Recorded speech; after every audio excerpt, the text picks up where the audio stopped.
एक किसान का बेटा ही है जो बॉर्डर की रखवारी में, वो रक्षक है इस मिट्टी का, रहता है छुआ झाड़ी में।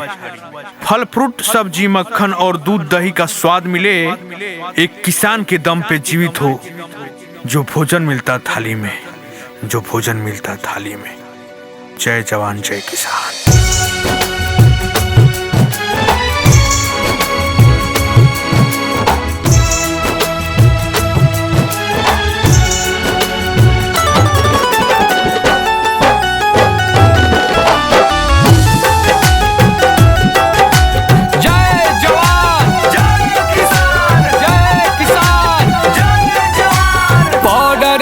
जवान लड़े या खेत में लड़े किसान,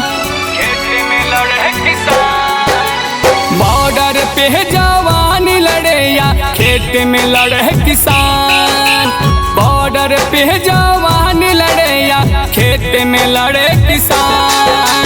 तब जाके सुध नींद लगे रे पेट पावे पकवान रे भैया। जय हो वीर जवान रे भैया, जय हो वीर जवान।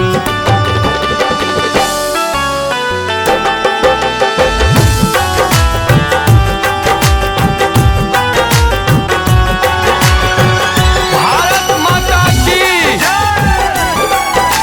भारत माता की,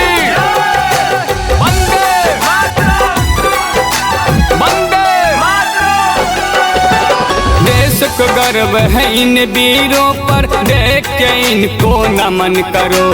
मौका मिले जहतन करने का, भूल से भी ना पतन करो, देश को गर्व है इन वीरों पर, देख के इनको नमन करो। मौका मिले जहतन करने का, भूल से भी ना पतन करो। भारत भूमि के दो हीरा, देश रहे धनवान। भारत भूमि के दो हीरा, देश रहे धनवान। तब जाके सुध नींद लगे रे पेट पावे पकवान रे भैया।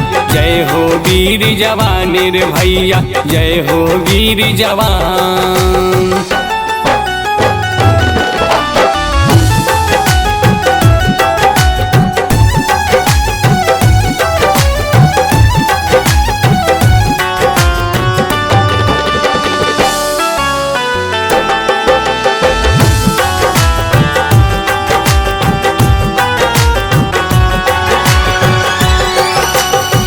मौसम की मार सहे, फिर भी कर्म परिधानी रहे। अपने फर्ज को कर्ज समझे, हर पल का सम्मान करे। हर मौसम की मार सहे, फिर भी कर्म परिधानी रहे।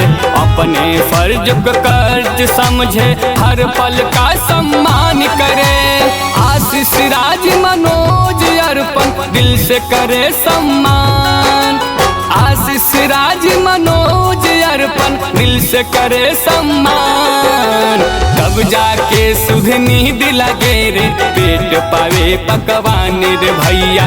जय हो वीर जवान रे भैया, जय हो वीर जवान।